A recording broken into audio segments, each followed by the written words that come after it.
Du coup, c'est bon comme ça, Branlou? Oui. Ah, Effectivement. du coup, vous m'entendrez parler. Thibaut a disparu, ça commence très très bien. Ça commence extrêmement bien. De quoi? Vas-y, bah, tu peux me faire disparaître, il n'y a aucun problème. Ah, bah. Après, je le referai sûrement. Yo! Yo, bonjour à tous, bienvenue dans Déconfinement, l'émission qui prône un bon déconfinement. Bonjour Maxime, bonjour Thibaut, comment allez-vous tous les deux? Combien? Salut, oui, ça fait plaisir de te voir. Oui, ça Plaisir va, partagé. sinon, ça va très Une très émission bien. un peu exceptionnelle, parce qu'on est trois en fait. Voilà, si vous n'avez pas remarqué, Ouais. Je suis une nouveau. tierce personne est venue. Voilà. Bienvenue, Maxime. Moi, Ouais, je merci suis nouveau. Maxime de rejoindre ce podcast qu'on fait depuis le début avec Thibaut. C'est très Ouais, je chouette de connais ta pas ce part. concept, c'est assez incroyable. Écoutez, bah, j'espère que Thibaut, que tu sauras Tu aussi vas voir, on me rigole guider. bien ici, on va te mettre à l'aise. Alors, excusez-moi, c'est un peu le bordel derrière moi. Je vais essayer d'arranger ça. Voilà, Ouais. Ah, bravo! tu as Et été je vais construire chasser le de la monde. comme ça. Ah, c'est ça. Il a été conquérir. Alors, du coup, Alors, combien vas-tu, Maxime, pour commencer? moi, à 9. Quelle surprise! Quelle surprise, aucune Oh, surprise! De quoi il a dit quoi? on a dit quelle surprise. Excellent. Non, 9 comme d'hab. Très fatigué, mais une très bonne fatigue parce qu'on revient d'une randonnée à Bouillon. Et c'était Ah, très cool. Enfin, c'était à Corbillon plutôt. Mais bon. Tu sais qui pourrait faire la première partie sans toi? Je te dis toujours 9 sur 10. C'est vrai. oui, mais il a toujours des trucs à raconter après, donc Très ça, cool. c'est cool. Tchuss. C'est vrai que la rando était très belle. Oui, Très cool. très très cool. Super. Et toi, Thibaut, Toi, combien tu Thibaut, fais? combien? Je vais bien à 8 sur 10. Oh, très très bonne note. Très très bonne note. Très bonne note. J'aurais pu aller à 10, mais il m'a saoulé. Et là, il est descendu de 2 direct. Voilà. Bam. Non, je vais à 8, c'est bien. Tout roule. Je suis content. Ok. Des bonnes fêtes qui arrivent, le soleil qui est là, les terrasses qui sont ouvertes. Ben oui, mais oui, très, très bonne atmosphère générale, c'est clair. Yes. Il manque que des vacances Oui. pour monter encore plus. De ouf. C'est toi, Et Logi. toi, Louis? Eh ben, écoutez, je vais trancher entre les deux. Je vais dire 8,5. Let's Oh, go! on n'a jamais vu ça dans l'histoire de cette chaîne. Je croyais que tu allais dire 3. Non, non, très bien, très bien. Reprise au collège, je suis un peu claqué, j'ai du mal à me remettre du week-end et en plus j'ai fait une petite insomnie hier soir. Mais sinon ça va. Et puis très content de pouvoir retourner au ciné depuis quelques temps, comme on l'a déjà dit la dernière fois. Et ouais, très hâte d'être en été pour profiter un max de tout ça, ça va être très cool. Oui. Est-ce que vous auriez des films à nous conseiller? Oui, bah vas-y, je te laisse commencer. Direct dans le grand bain là. Allez, dans le grand bain, Ok. bam, Vas-y. direct. Et bien moi, je vous conseille Coco. Oh, De chez Disney que j'ai eu l'occasion de revoir il n'y a pas longtemps, avec excellent. un abo Disney Plus qui est de très très bonne qualité. Là, je l'ai découvert et franchement, ça fait Ouais, ultra plaisir. Je t'écoute, je vérifie juste un truc pour mon film, justement. Mais ouais, j'ai un... Mais Donc vas-y. Coco, tu voulais que je développe un peu? bien sûr. Non, allez, suivant. Très simple. Ben Coco, un film qui m'a touché la première fois que je l'ai vu, qui me touche à chaque fois que je le revois, que je revois toujours avec grand plaisir. L'histoire est très très belle, ça me parle beaucoup, ce lien de famille et le fait qu'on fasse beaucoup de chaussures dans ma famille. Voilà. Potier de père en fils. Non, ça va pas du tout. En tout cas, je trouve l'histoire magnifique. En termes de. Bah, on sait que les Pixar, ça arrive toujours à faire écho en chaque personne et à provoquer beaucoup de sentiments chez la personne. Moi, c'est celui-là qui marche le plus sur moi. Les liens qu'il y a avec la famille, le côté heureux, puis tristesse, puis heureux. J'ai pas forcément envie de spoiler ou quoi, puis tristesse, puis heureux. Bon, c'est un Pixar, ça finit de manière très heureuse. Et cette espèce de yo-yo, surtout à la fin qui s'accélère, marche à fond sur moi. j'ai pleuré la dernière fois que je l'ai vu. Voilà. En tout cas, ça fait très très très plaisir. Et les couleurs sont magnifiques, et les personnages sont très bien doublés, les idées sont magnifiques, et ça respire la bonne ambiance. Et puis sur le thème de Dia de los Muertos, c'est très très graphique, très joli. Très très très joli, j'ai adoré. Génial. Et vous? Vas-y, Maxime. Alors moi, je vais parler d'un film que tu m'as fait découvrir, Louis, mais que je connaissais avant, mais que tu m'as montré, qui s'appelle Die Hard. Oh, let's go! Vas-y, présente-nous Die Hard. Die Hard avec Alan Rickman, Bruce Willis et Christophe Lambert. Du coup... Il n'y a pas Christophe Lambert, il y a un mec qui ressemble à Christophe Lambert. Il faut quand même expliquer. J'ai fait la blague hier. Oui, j'étais obligé de la faire. Il a répété. J'étais obligé. Non, Die Hard, très bon film d'action. Bah voilà, il y a des très bons films d'action. Bah, on a souvent parlé de Terminator 2, on a souvent et Die Hard, c'est incroyable. Le suspense est géré, je trouve, à la perfection. Les acteurs, Bruce Willis, c'est très bon. Bruce Willis, c'est vraiment bon dans ce rôle. Alan Rickman. C'est un film d'action? Oui, je connais. Ouais. Ok. Die Hard, c'est très cool. Il y a du coup 5 volets ou 4. Ouais, on va dire qu'il y en a 3. Hein. On va dire Bon, il y a 3 volets de sous-merde. Mais du coup, en gros, il y a 3. Voilà, il y en a un qui date de 1990, donc c'est Piège de cristal, celui dont je parle, le premier. Le deuxième qui date de 1992, peut-être. 88 et 91, je crois, les deux premiers. Ah, pardon, oui, du coup, ouais, c'est sûrement. Et le troisième date de 1995, il me semble. Ouais, ça, c'est bien. C'est bien, yes. ça. C'est bien ça. Et du coup, non, très bon film d'action, on s'ennuie absolument pas. C'est. Allez, tu as un bon. Et voilà. Et les deux autres, on n'en parle pas. Bien évidemment. Tu as le droit de parler à la prochaine séquence. Si tu avais une fois, tu parlais pas. Ouais. Alors, non, mais Die Hard, vraiment très très cool, très fun. Des films d'action comme il en manque maintenant, clairement, je trouve. Oui, il en manque vraiment. C'est fun. C'est. Est-ce qu'il a bien vieilli? Oui, très très bien vieilli. Il a ultra bien vieilli. En plus, quand on connaît l'anecdote, je ne vais pas. Voilà, mais l'anecdote avec Alan Rickman à la fin, que je ne vais pas dévoiler pour pas spoiler.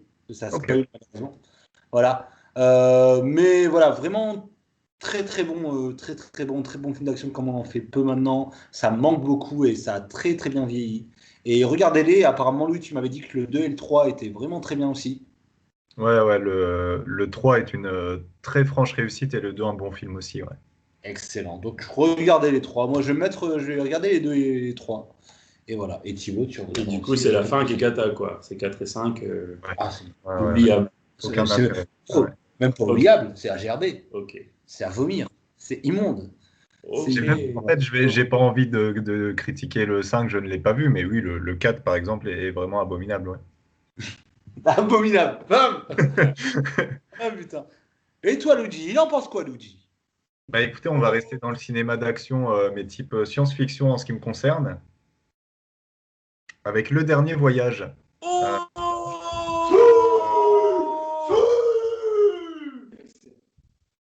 C'est tellement excessif. J'avais pas vu ce que j'ai vu. Je suis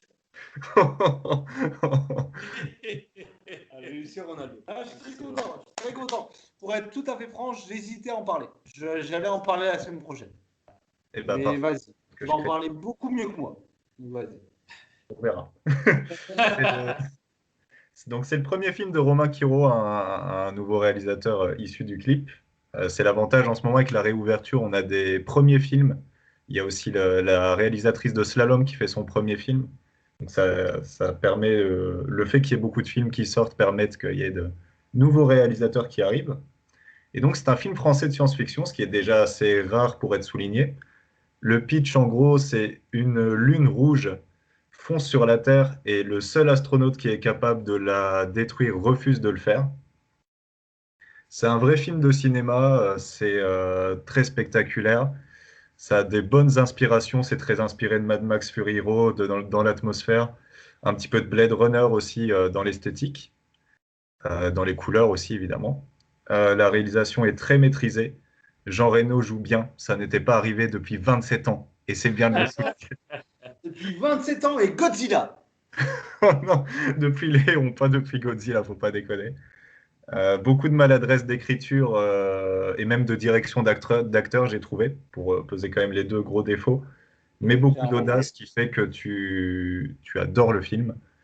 Et une très bonne longueur. Il est assez court, hein, je crois qu'il fait un petit peu moins d'1h30. Donc Ouais, c'est 1h27. c'est parfait. Je pense qu'il y a beaucoup plus d'intérêt à faire des films courts. C'est quelque chose que peu de gens ont encore capté, à part Quentin Dupieux. Et c'est une très bonne chose. Du coup, il y a moins d'éléments à couper du dernier voyage que de Army of the Dead.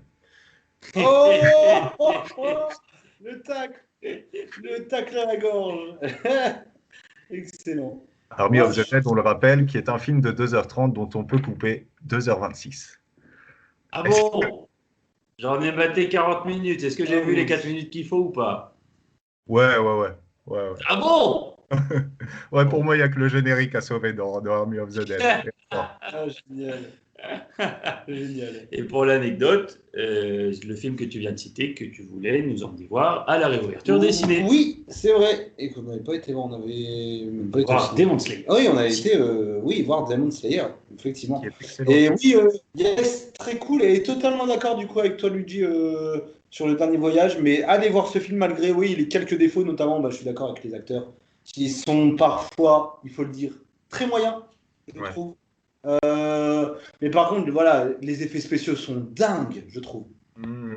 Les Très effets bons spéciaux.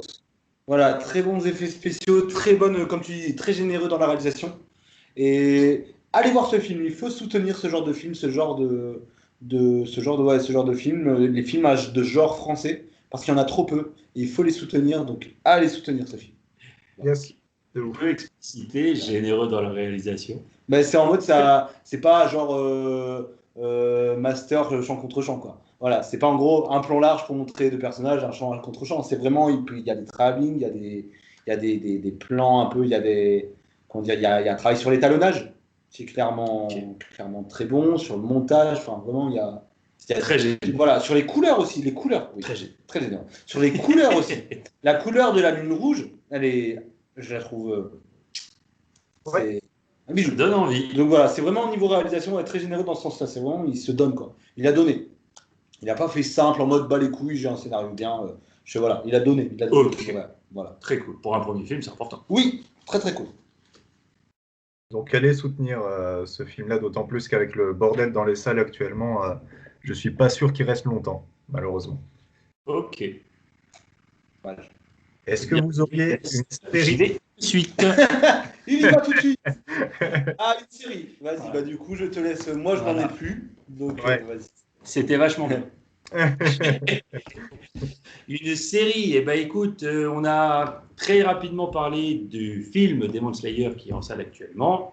Le film est la suite directe de la série Demon Slayer, que je trouve incroyable. Mon deuxième manga préféré après l'Attaque des Titans, mais dont tu as déjà parlé. Oui. Bon, voilà. Un rythme très très bon, un premier épisode qui te met des claques directes, t'es pas bien du tout, du tout pour le héros, je ne rentre pas dans les détails, mais t'es pas bien du tout, j'ai dit du tout. Et à la différence de mangas qu'on a déjà vu, on a assez souvent l'impression que le héros, parce que c'est le héros de l'histoire, il éclate la tronche de tout le monde. Ouais. Et dans Demon Slayer, le rythme est différent. Il s'en prend assez souvent plein la tête. C'est une histoire qui se passe, je crois que c'est au Japon, comme la plupart des mangas au final, mais c'est directement hérité de la culture japonaise. Et c'est à base de combats entre des humains et des démons d'un côté, les démons voulant infecter tous les humains voulant résister résister aux cornichons de Tintin. Voulant résister à l'infection. Puis c'est à base de pouvoirs surnaturels côté démons, contre des combats au sabre côté côté humain. Et le rythme est vraiment incroyable. Les humains subissent des pertes très fréquemment, ou en tout cas subissent de lourds dégâts. On voit que chaque étape de l'apprentissage est compliquée et les personnages magnifiques. Surtout ceux qu'on découvre vers la fin. À la fin de la saison 1, on va dire le nombre de personnages s'élargit et on part sur une problématique beaucoup plus importante. Et du coup, on a pu voir le film là au cinéma, et un film que j'ai adoré. Il est très cool. Mon film de réouverture que tu as pu voir. Avec Nico. Qui est un carton au box-office mondial qui a battu le Voyage de Chihiro, je crois. Incroyable. D'accord. Ouais, je sais plus. Alors peut-être pas en rentabilité globale, c'était sûrement dans une catégorie particulière, mais au moins au box-office japonais, je sais qu'il l'a battu. C'est le film d'animation le plus rentable de tous les temps. Wow. Et bon, mérité ou pas, ça chacun en jugera, mais en tout cas, ça fait plaisir de voir un film comme ça, qui est disponible en France en VOST, c'est toujours un plus, et avec des combats toujours incroyables. Oui. Le nom m'échappe, mais c'est une boîte de prod française qui bosse beaucoup depuis quelques années pour qu'on ait un max d'animation japonaise au cinéma français. Ça fait très plaisir. Ok, oui. De plus en plus, c'est assez génial. Yes. Très très cool. Bon, du coup, Luigi, je te laisse. Moi, je n'ai pas de série. N'en ai plus. Moi, surtout. Vas-y, Luigi. Moi, je vais parler d'une série qui est sortie fin 2019, mais que je n'ai regardée que récemment. Une série Netflix qui s'appelle Mortel, en 6 épisodes, mais dont la saison 2 sortira bientôt, justement, le 2 juillet. Qui a 2 réalisateurs, alors je n'ai pas noté le premier, mais donc 3 épisodes par un réalisateur français qui n'a pas fait grand-chose d'autre, et 3 autres épisodes réalisés par Simon Astier, le frère d'Alexandre Astier, donc, qui a fait HeroCorp. Le pitch, c'est 3 adolescents qui sont liés par une force surnaturelle incontrôlable, et qui sont dans le même lycée et qui vont se liés, pas tout à fait d'amitié, mais en tout cas qui vont essayer de se comprendre l'un l'autre et de se toiser, etc. La réalisation est un peu irrégulière, on va dire. Il y a des très bons effets et il y en a d'autres pas très subtils. Mais la série tient vraiment en haleine par son suspense, par ses comédiens aussi. Les acteurs sont très charismatiques et très prometteurs. Il y a notamment Manon Brèche, qui est une jeune actrice d'une vingtaine d'années très prometteuse, qui jouait déjà dans le clip de Jazzy Bass qui s'appelait Laetitia. Je vous encourage à aller voir Laetitia. C'est un très beau clip, très esthétique. Et oui, du coup, acteur très charismatique, bons effets spéciaux, bonne bande-son. Vraiment une bonne découverte. Mortel sur Netflix. Yes. Est-ce que vous aurez des conseils musicaux à nous donner? Vas-y, commence. Écoutez, moi, je vais parler d'un artiste qu'on a écouté en allant en rando, et même en allant en Reims aussi hier, on l'avait écouté. Oui. Qui s'appelle, et c'est du rap, Michel. Ah, excellent. Ok. Excellent. Ah ouais, en vrai, je savais pas parler de quoi, et c'est vrai qu'on a réécouté du Michel, et c'est tellement fun. Ouais. C'est tellement bien, c'est tellement bien. Il sait en plus, les punchlines sont vraiment très cool. Voilà, très très cool. Je sais pas si c'est lui qui écrit ses textes, je suppose. J'espère. C'est très mal vu dans le rap de ne pas écrire ses textes. Et c'est possible, donc voilà, je veux pas te dire de conneries, mais je pense clairement, et il est très fort même. En fait, ce qui est bien avec Michel, c'est que déjà niveau rap, c'est très bon. Et musicalement parlant, ça apporte quelque chose d'autre en fait. Ça apporte un truc plus techno, plus voilà, et c'est très très cool. Le mix des deux marche vraiment très très bien. Il est très atypique, je trouve. Il a une voix que j'aime beaucoup, qui est pareil très atypique et que j'aime beaucoup.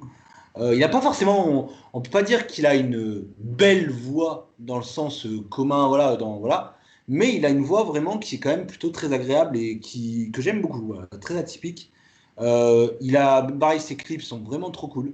Il a une patte assez. Puis c'est drôle. Voilà. Et c'est drôle, bien sûr, surtout, c'est aussi très drôle. C'est aussi très drôle. Qu'est-ce qu'il va faire? Il va faire un truc. J'ai très hâte. Non, Et mais ça- je t'écoute, pardon. Vas-y, t'inquiète. Ça te fait rire ce qu'il raconte? Non, mais Michel, voilà, du coup, allez écouter Michel. Et derrière moi, voilà Michel. Je savais, j'en déteste. Tant que Oh, t'as pas mis mince, de faire, ça pardon, va. c'est pas- je me suis trompé de Michel, pardon. Voilà, ça, c'est le Il ressemble un peu à Victor. Victor Jadin. Hein? Victor Ok. Jadin. C'est Victor Jadin. Très Je cool. voudrais vous parler de Victor Jadin. Un très bon rappeur. Mais non, Michel, voilà, allez écouter Michel, vraiment, c'est très très cool. Ça ambiance. Oui. D'une puissance. Ça ambiance. Oui. Vraiment. Capable de sampler Hélène Segarra. Oui. Je sais pas si sampler le terme, mais Bah, sûr, Ah oui. enfin, ouais, un cover, petite cover. Ouais, ouais. Ouais. Yes. Et du ça coup, fait voilà. plaisir. Allez écouter Michel, voilà. Marquez Michel, vous allez trouver des titres à lui. Le vrai Michel. Le vrai Michel. ouais. Marquez le vrai Michel. Voilà. Yes. Non, je sais. Je sais. Il n'y a pas de vanne, hein, c'est taper Il vraiment. n'y a aucune vanne. Allez, marquez vraiment le vrai Michel, il n'y a aucune vanne. Et voilà, du coup, Michel. Ok, très cool. Yes. Très très Et, cool. écoute, on va rester sur le rap. Moi, je vais parler, je donne la parole à Tib juste après. Je vais parler de Parallèle, qui est une chanson sur le dernier album de Giorgio, en feat avec un rappeur que je connaissais pas, qui s'appelle Zixo, qui est excellent aussi. Et en fait, j'adore cette chanson parce que, comme d'autres chansons de l'album, hein, pour moi, c'est le dernier album de Giorgio, c'est clairement le plus réussi qu'il ait fait. Il y a tous les éléments qui font la force de Giorgio, il y a un petit peu de rap conscient, il y a quelque chose de très introspectif et très personnel dans la plupart des couplets. Et il y a un côté très mélodieux, de plus en plus prononcé et de plus en plus adapté. Là où le problème de Giorgio, ça a parfois été qu'il rappait de manière un peu monocorde. C'est plus du tout le cas et ça devient du coup très intéressant. Donc voilà, Parallèle de Giorgio, rien d'autre à dire. Thibaut, un petit conseil? Yes. C'est un petit artiste, pas très très connu. Je sais pas si ça va parler à beaucoup de monde. Je vais parler de The Weeknd. Ah oui, entendu parler, ouais. Entendu parler. Je ne connais pas du tout, moi. Voilà. Ok, bah tu devrais écouter. Oh, quelle vanne. Drop the mic. Non, bon, bien entendu, tout le monde connaît et tout le monde voit de quoi je parle et tout le monde sait que c'est planant, dansant, un univers très abouti. Et qu'est-ce que ça marche bien! Qu'est-ce que ça marche bien, franchement. Là, encore une fois, c'est l'été, c'est le beau temps, les terrasses réouvrent, on est bonnes vibes. Petit The Weeknd en terrasse ou petit The Weeknd à une soirée, ça passe ultra bien, quoi. Un petit The Weeknd en week-end. Il fait des super clips en plus. Vraiment, il y a une continuité en plus dans les clips, dans les histoires. C'est très très cool à suivre. Oui. Que ça me malaise un peu, mais Ouais, il a été un peu loin. ouais. En tout cas, il essaie de dénoncer, il essaie de changer les choses. Et c'est un mec qui a galéré. Il a été découvert par Drake de mémoire. Ou en tout cas, il a été propulsé par Drake. Je sais qu'avant ça, il a vraiment galéré. Ok. Vraiment galéré. Il y a un gros passage de drogue, je crois. Son premier album est lié à ça. Là où je me suis vraiment intéressé à lui, c'était surtout à son passage au Super Bowl. Incroyable. Ouais, la scénographie était incroyable. Trop fort. Ouais. Et après, depuis ce passage au Super Bowl, j'ai pas décroché, j'adore ça. Un truc que j'aime pas d'habitude, c'est quand une star s'incruste. Tu sais, genre, il y a la chanson qui sort, et des fois, ils ressortent une version avec une star qui s'incruste. Il y avait eu le cas, je crois qu'il y avait eu le cas avec Beyoncé, je sais plus qui. En tout cas, là, c'est la dernière qui est très connue en ce moment, Save Your Tears. Il y a eu un remix avec Ariana Grande. De base, je suis pas fan, mais il faut avouer que les deux voix s'accordent à merveille. Ouais. Et toujours très planant, toujours très plaisir, et ça me met de bonne humeur, quoi. Oui, il y a souvent ça. Alors, petit aparté, il y a souvent ça en France, ce truc de faire chanter un artiste français sur un titre de quelqu'un d'un américain, quoi. C'est genre, par exemple, il y a un artiste. Ouais. Tu vois, ouais, j'aurais pas d'exemple là concret à donner, mais un artiste Et américain qui va sortir. C'est Lassou, c'est s'intéresser de fou à la scène rap au début des années 2010. Elle avait Ouais. enchaîné un remix de Crazy Vibes avec, à l'époque, Nekfeu et Gizmo qui n'était pas encore embrouillé. Et Ok. l'année d'après, il y avait eu, je sais plus quel, Ragamuffin, je crois, avec la section d'assaut dessus. Ok. Ok. Ok. Mais du coup, ouais, c'est vrai que ça se fait souvent ça en France. Voilà. Ah, je suis pas fan, mais des fois, ça marche franchement Oui, très très voilà. bien, faut le dire. Ouais, c'est Yes. très inégal, mais il y a des bons trucs, ouais, c'est clair. Euh, Ok, bah très cool. Est-ce que vous auriez un podcast ou un format chaîne YouTube ou autre dont vous aimeriez parler? Je sais pas si Vas-y, je vas-y, commence. vas-y. Bah écoutez, moi c'est alors la chaîne YouTube en soi, je la conseille, mais c'est surtout le format qui m'a beaucoup intéressé. Mais la chaîne YouTube, allez la voir. C'est le Fossoyeur de film. Et c'est quand il remonte. Il s'en va ou il est trop content? Il est trop content, je pense. Ok. Donc il s'en va. Oui, je pense ça. Et son format de remonter des films selon des genres, c'est Dinguerie. incroyable. J'ai regardé celle de Dinguerie. Matrix hier. La Ouais. version, la version nanar de Matrix, Hmm. elle m'a achevé. Ah ouais, ouais, Avec la fin, ah, ça m'a fini. ça marche, c'est trop bien. Vidéo avec ta puissance vocale. C'est J'ai ça. perdu l'oreille, mais Voilà. j'ai compris que tu avais kiffé. Voilà, c'est ça. Non, mais voilà, vraiment, fausseur de film, déjà de base, la chaîne est incroyable. Je trouve le gars, enfin, du coup, comment il s'appelle le gars qui tient la chaîne? Je n'ai plus son nom. François Terrel, je suis plus sûr à 100%, Ouais, mais ça je doit crois être que c'est ça. ça. Hmm. Ça doit être ça. François Torel, un truc comme ça. En tout cas, le gars est vraiment, il connaît très bien son sujet. Il avait parlé du coup du film, notamment d'un film, moi, une vidéo que j'adore de lui. Comment il s'appelle ce film? Gods of Egypt, là, je sais pas quoi. Où il fait un Oui, parallèle avec la momie que j'adore, avec la momie oui, de oui. Brendan Fraser. Non, ce n'est pas lui, c'est pas Brendan Fraser qui a réalisé la momie, euh, Non, quand même pas. mais qui joue C'est dedans. l'acteur, oui. Et le de quoi? Non, je disais oui, c'est l'acteur, effectivement. Voilà. Non, non, son parallèle est très cool. Déjà, ça, je sais plus comment s'appelle la vidéo, mais elle est très cool. Et surtout, ouais, c'est un film hilarant et en même temps, ça apprend beaucoup parce qu'ils parlent en même temps qu'ils font du montage. Pendant leur montage, ils ont des petites sessions où ils sont un peu interviewés et ça en apprend énormément, je trouve. Genre, par exemple, sur Matrix, l'étalonnage, il y a vraiment un beau passage, un très beau et un très cool passage sur l'étalonnage qui est différent selon les remasters et les différentes versions de Matrix et qui est très intéressant, je trouve. Donc voilà. Donc, allez voir Fausseur de film et allez voir ses montages de film. Ouais. Beaucoup, Yes. beaucoup de bon contenu sur la chaîne YouTube du Fossoyeur de film. Il a fait aussi des vidéos voyage où il part dans des endroits où il y a eu beaucoup de tournages, etc. Et il y en a une au Maroc qui est incroyable où il parle des tournages Star Wars qu'il y a eu au Maroc et de toutes ces choses-là. C'est vraiment, vraiment fascinant. Yes. Donc, très Et bon. Star Wars, t'es tourné sur Terre? Je comprends pas. Ah ouais, En bah t'es à la partie. page. Donc on lâche le pouce bleu. Ah, la pause bleue, ma gueule. Allez, on met le On pouce. lâche le pouce bleu. Quel Ah. talent. Oh, regardez le pouce bleu. Oh, C'est il est le là. pouce bleu. Il était pas On, bleu. on va pas le voir au montage final, mais c'est pas grave. Thibaut, chaque fois que je fais ça, je me dis, mais je le fais pour rien, c'est terrible. Excellent. Donc tu vas t'ambiancer sur C'est ça. rien. C'est rien du tout. Du coup. Ça va être marrant. Ça va être marrant. Alors, toi, Thibaut. Yes, moi ça va être la chaîne TEDx. Oui. Ok. Voilà. Oui. TEDx Rennes, TEDx Montpellier, TEDx Paris. Il y a sûrement plein d'autres villes dans le monde. Après, vu que c'est des conférences, c'est sur des termes. J'approuve. Merci. C'est validé par Maxime Dalibon. Voilà.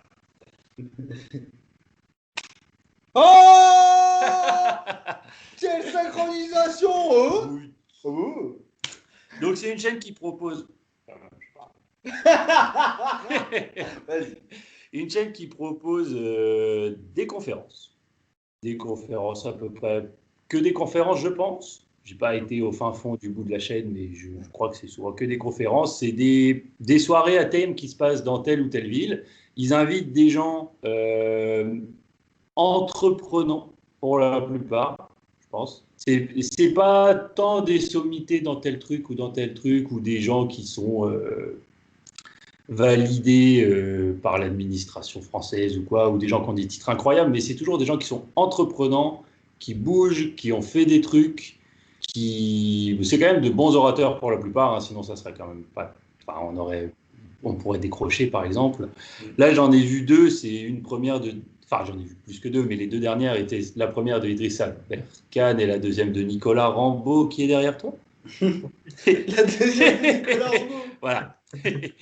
Non, la deuxième, c'est sur Guillaume Néry, un champion du monde d'apnée français. D'accord. Ok. Et qui racontait son vécu, qui racontait comment il se sentait. Et en fait, sur chaque conférence, ils essayent vraiment de partager dans leur domaine leur vision de ce qui leur fait plaisir dans ce domaine. Et pratiquement à chaque fois, tu voyages avec le conférencier, ils arrivent vraiment à t'intéresser. Okay. Et ça fait super plaisir, quoi. Sur des formats de 20 minutes, il faut avoir un peu le temps, mais ça vaut vraiment le coup de s'intéresser à ça. Okay, très, très, très, très intéressant. Yes. Ça se regarde, Nico. C'est qu'il y a une certaine fréquence ou comment ça fonctionne? Tu sais? Aucune idée. Ok, ça marche. Aucune idée. Je sais que c'est lié à telle ou telle ville. Je sais qu'ils veulent ils les organisent de base. C'est des soirées à thème, mais je peux pas te dire la fréquence. Et je sais que ça a lieu dans le monde entier. Et bien en anglais. Ouais. Bien entendu qu'avec le Covid, là, forcément, il n'y en a pas eu pendant un bout de temps, quoi. Ouais. Ok, ça marche. Yes. Ok. Et toi, Branlou? Moi, je vais conseiller un podcast qui est sur Deezer et Spotify, qui s'appelle We Love Série, qui est fait par quelqu'un dont je parle souvent, c'est Rafik Djoumi, accompagné là de Stéphane Moïsakis et de Clémence Guédan, donc les deux autres personnes qu'on entend souvent sur Total Tracks, un autre podcast dont j'ai parlé il n'y a pas longtemps qui parle de musique de film. Et donc là, We Love Série, c'est un petit peu la même idée, c'est analyser une série généralement en 3 ou 4 épisodes d'une demi-heure chacun, avec chacun un thème différent. Donc par exemple, il y en a eu 4 sur Game of Thrones, il y en a un qui revient un petit peu sur les origines de la conception, un autre sur l'accueil du public au fur et à mesure, l'accueil de la fin dans le 3e épisode, etc. Et toujours avec énormément d'anecdotes, énormément de choses très peu connues, ou en tout cas en France très peu connues. Et du coup, c'est très intéressant pour les gens qui veulent un petit peu approfondir leur culture des séries ou savoir comment elles ont été confectionnées, les difficultés que peuvent avoir les showrunners aussi, parce que c'est un métier assez particulier aux États-Unis. Les showrunners, donc c'est les gens qui développent des séries aux États-Unis. Donc celui sur Game of Thrones en 4 épisodes est très cool. Celui sur Breaking Bad aussi en 4 épisodes est vraiment génial. Et il y en a eu aussi sur des vieilles séries comme Seinfeld. Il y en a eu 2-3 sur les dernières séries Marvel aussi. Voilà, Rafik Djoumi, expert pop culture. Donc dès qu'il est quelque part, il faut écouter ou regarder ce qui se passe. Toujours très intéressant.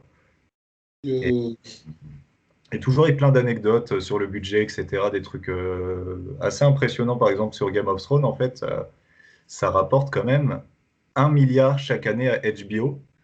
Donc en fait, les budgets à des millions et des millions par épisode, ça ne doit pas leur poser trop de problèmes a priori, je pense.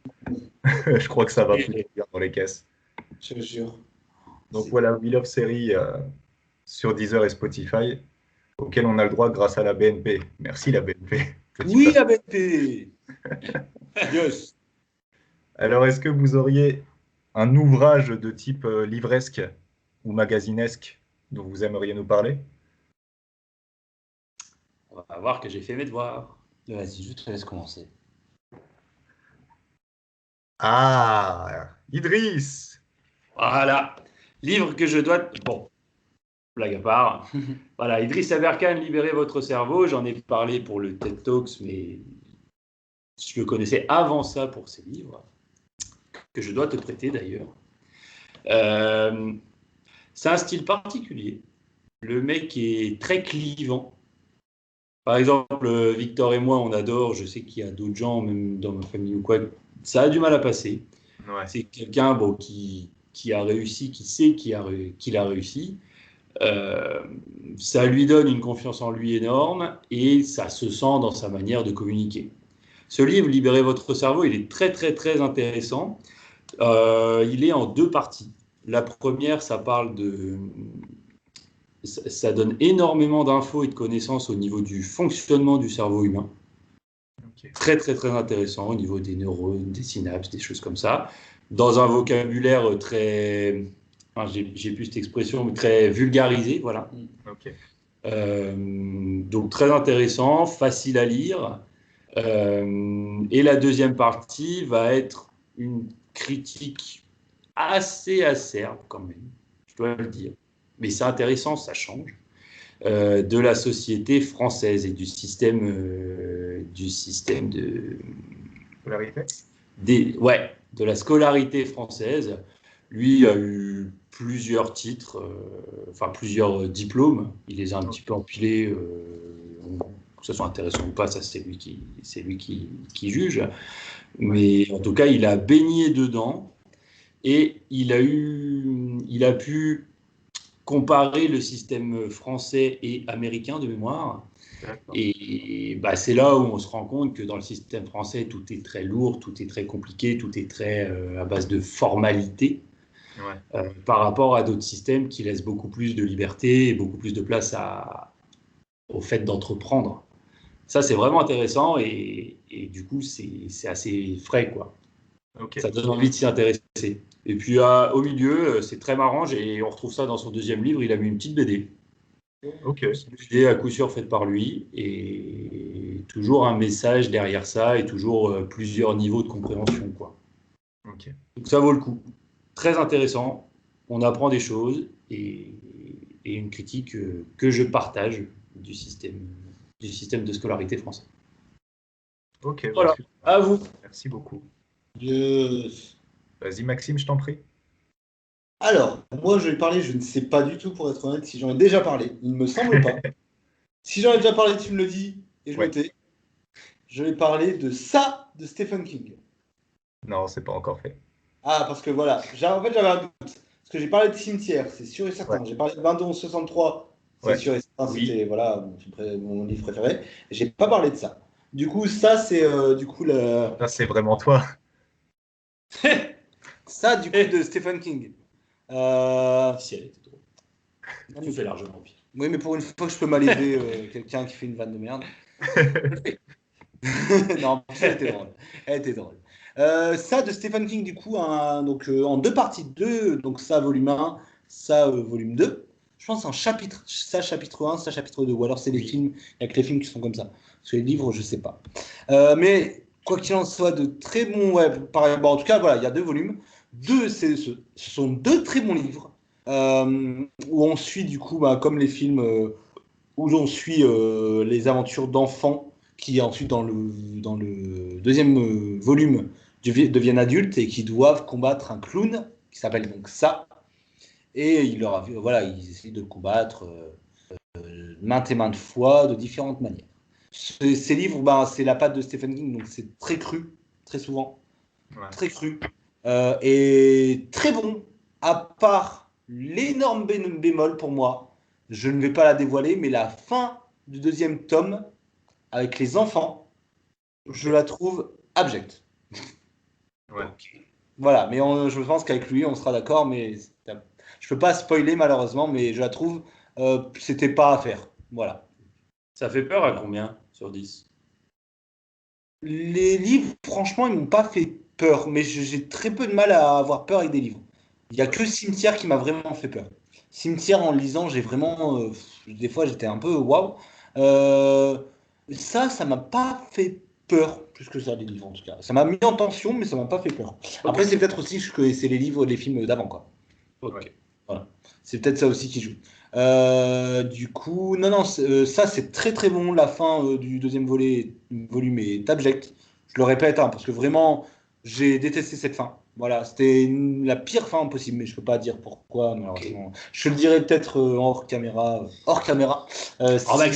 Voilà, si jamais si jamais t'en fiches d'être spoilé, mais c'est vraiment voilà.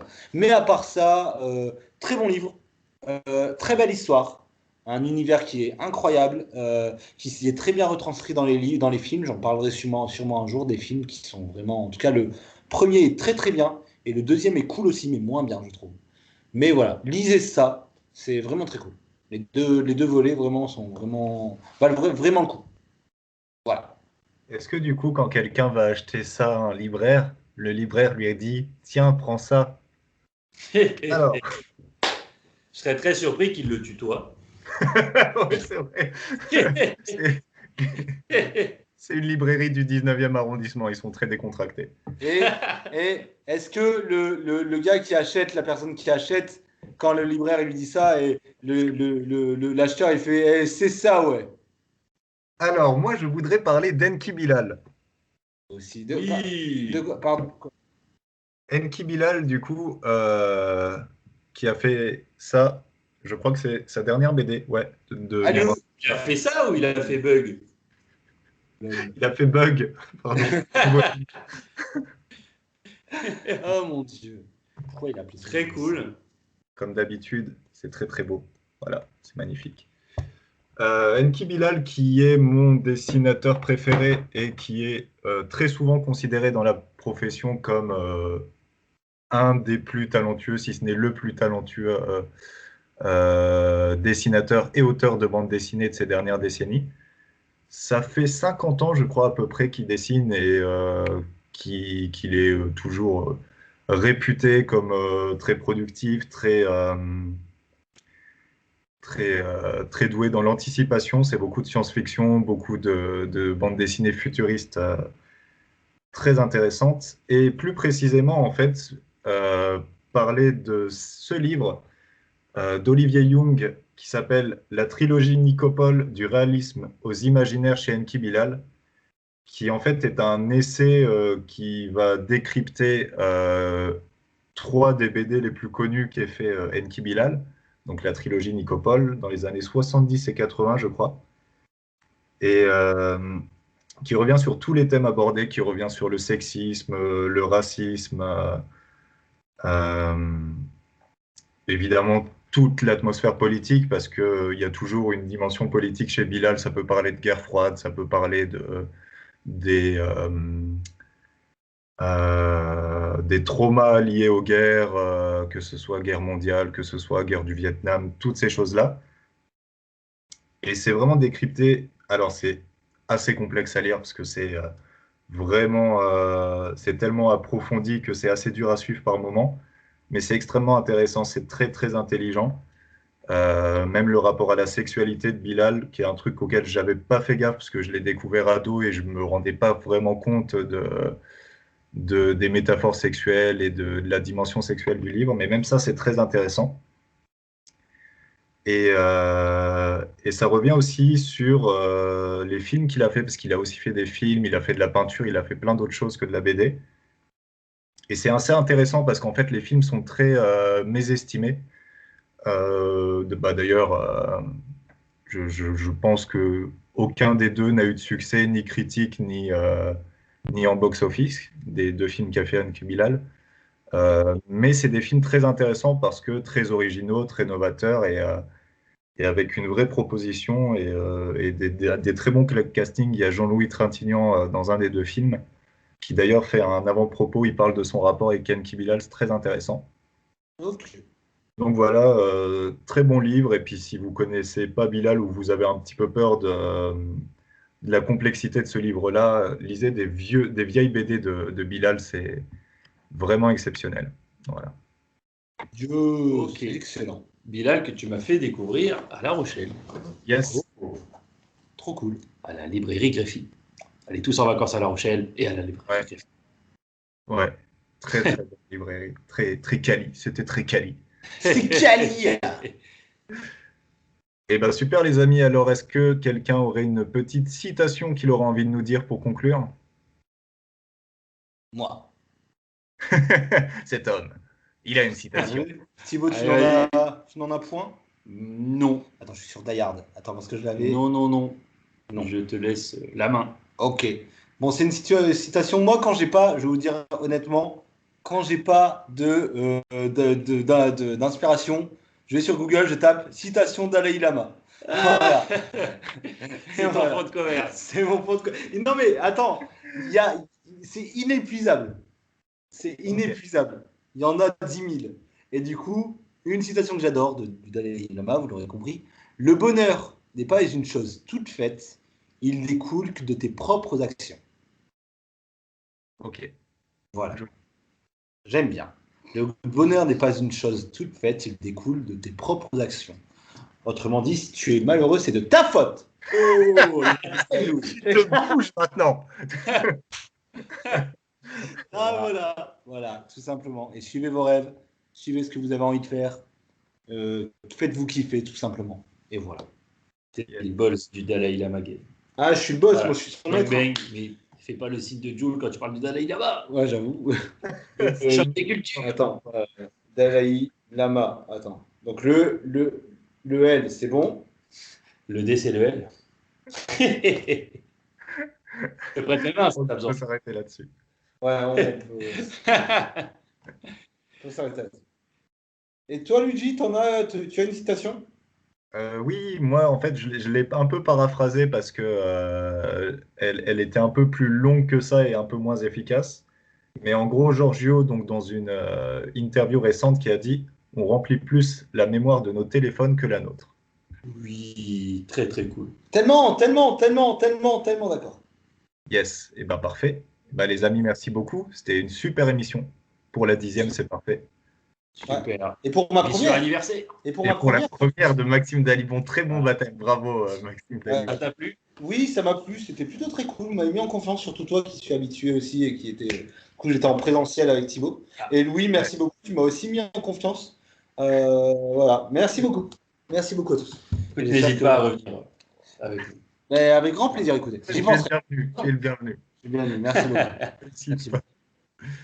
Allez, ciao.